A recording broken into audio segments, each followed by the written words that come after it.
Welcome back to the Traders Network. I'm Michael Yorba, your host. Thanks for joining us. We're also streaming to you live on yorbamedia.com. My guest this segment is Nick Santiago, President and CEO of In the Money Stocks. Nick, thanks for coming back on. Thank you for having me, Michael. All right, my pleasure. I don't know if you've seen it, but we've got quite a litany of questions stacked up in the shout box before you showed up. You mind if we run through a few of them first? No, not at all. Okay. We've got a guest in there that says both JJC and gold, or GLD, are above the sell resistance point Nick has mentioned. Is he still holding out that they are going to lower, or has he changed his outlook? He mentioned JJC to 42. Please ask him if still bearish on target on GLD. Also, he was bullish on the U.S. dollar and said to buy at 79. Is he still bullish on that? Thanks. Yes, nothing's changed. The JJC basically went up to our area right around $49. My chat room members, we initiated a trade on the BOM, which is a double short base metals trade at $10.50. We hit the exact low, and now it's trading at $11.73. So, and the JJC has pulled back. It's not going to be a huge pullback right now. The market cyclically is not really ready to have a sharp fall. That will happen a little bit down the road, but nonetheless, they did get to lofty levels. And if you look at the JJC, Michael, you'll see that we came right into the 200-day moving average basically on January 26th. That high also marked the high in the S&P 500, and we've pulled back from that area. It hasn't been a huge pullback by any stretch. Ultimately, I do believe that copper, gold, and silver are all going to fall much lower in 2012, and then latter part of the year, we're going to get a great buying opportunity on all of those metals. Okay. All right. And then there's another guest in there that says Nick's still looking for 125 on the SPY in the short term.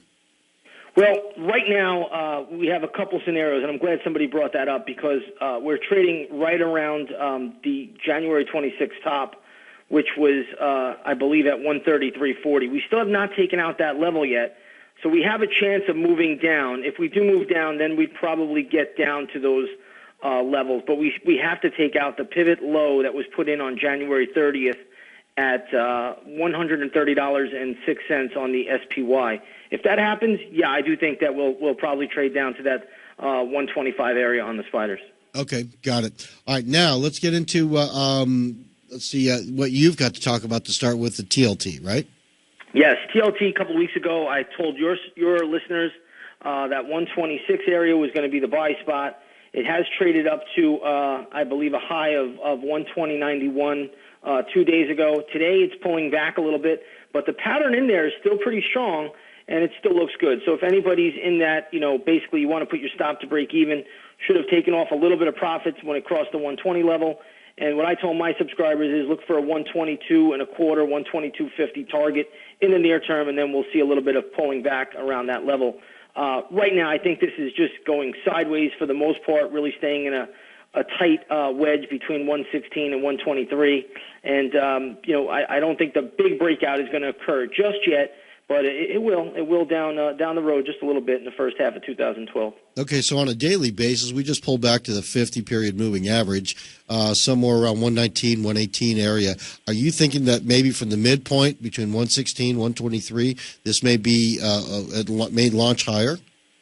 Well, what I told my subscribers was at 116, you could get into this for a move back up to 122. I had them take some profits around the 120 level. Yesterday, it actually closed around near 121, and we're just looking for a move up into 122. But ultimately, you see how this thing is just going sideways now for quite a while. It's holding up very, very well at the moment. So when this market rolls over, ultimately money will come back into that TLT, and we'll see it make a nice move. But in the interim, I think we're going to just stay range-bound for probably another month or so. Okay, so if you're not already in and have taken a portion of your profits off the table, don't try this. Don't do anything. Okay, got it. Yeah, the move is, there's at best you're looking at, $3 on the upside. It's not worth it. Yeah, that's all right. You can just wait and get the next one. They're like a trolley car.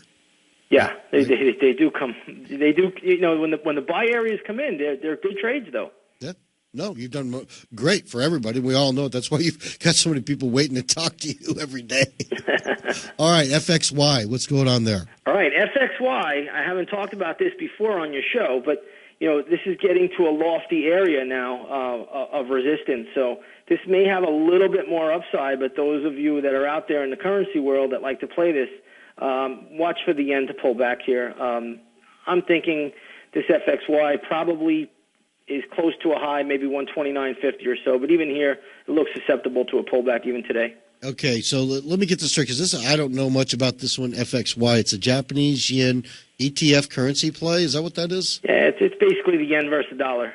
Okay, so I'm looking at the yen versus the dollar, and you're thinking, but the dollar yen FX currency pair looks nothing like this thing. Yeah, that's why I'm giving it to you on here. Wow. I mean, there are some plays here. Okay, so you're thinking pretty close to a short position. Yeah. All right. This is definitely top heavy. I had told my subscribers to look at this for a bounce around the 126 level. Now it's up there at 129.21, and now you got to look for this thing to pull back because the range that it's in, this is looking tired now. Okay, so next couple of days, if things set up right in the trading room, you might be pulling the trigger on this. Yes. Okay, got it. All right, the next one? I believe we were looking also at JP Morgan, and I know you and I have talked about JPM in length. I use it as a market barometer. Yep. The stock looks identical to the SPY right now. If you look at the most recent pattern over the last 6 days, it looks identical to the spiders. Put a little bit of a short-term high in on the 26th of January along with everything else. Now it's make or break here for the JPM. It's either going to pop and make its move up to the $40 level, which it's going to hit very, very good resistance at, or it's going to pull back. So, I'm even a little bit uncertain, Michael, because the trading volumes have been just so light. Each and every day we make a low in the morning or by the afternoon, and then we float right back up to the highs each and every day. It's been going on now for over 30 days straight in the market. So I'm also, watching JPM very closely, but JPM will be the barometer that sets the tone for this market. Right now, I have to give the stock the benefit of the doubt because it's holding up so well, but it has yet to close above that January 26th top. And if it does so, then, watch this is going to go up to the $40 level, and ultimately the spiders will probably make another little high here as well. Okay, so that gives you a tell for the equity trades, the stock market, because if it does move like that, then the rest of the banking industry, are you thinking it's going to follow suit and then there's going to be some good news show up? Yeah, I don't know what the news will be, but there always seems to be, right now, bad news is good news and good news is great news. So, the banking stocks have been the tell for a while now, and that continues to remain the case. And JP Morgan ultimately is probably the one stock that every trader should follow at this moment. Yeah, I'm looking at the weeklies, too. It's at a critical level there. Yeah. But the weekly does have a little bit more room to the upside. I would have to say probably around $40, maybe $40.50, but $40.50, it's a stone cold short. Okay, got it. All right, now Goldman Sachs, right? Yeah, Goldman Sachs, if you notice on the daily chart, I had my subscribers yesterday ask me about, possibly getting in for a quick short, and I had told them, the 116 level looked desirable. You'll see the 200 moving average on the daily chart also coming into a big pivot from October 28, 2011 at around that same price, and you're getting a little bit of a pullback. So Goldman right now is susceptible to a little bit more downside.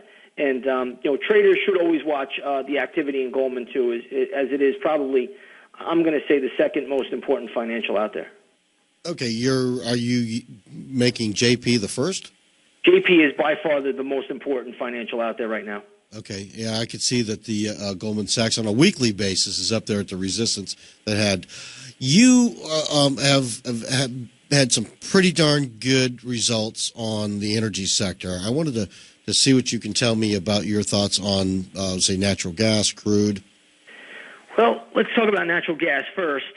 Natural gas futures made a new low, but they actually hit a weekly chart low. So if you have a chart of natural gas futures, you could go back and look, and you'll see that if you just put up a weekly chart and go back to the low made in 09, I believe it was in August, late August 09, natural gas futures took out that low. We actually had put out a long alert on a pierce of that low for a snapback, and we got that snapback. Now, Natural gas is not looking all that strong anymore, although the UNG is making a nice little move today on the reversal on the upside. So it looks like if you look at the UNG chart, which is a little bit different, but very, very similar, you'll see it making a nice little move. Now, how I think you have to play natural gas is you got to let this thing move up and then give you a consolidation pattern. If that happens, you could buy natural gas for a trade. But I'm going to use the UNG since most traders have that on their platform.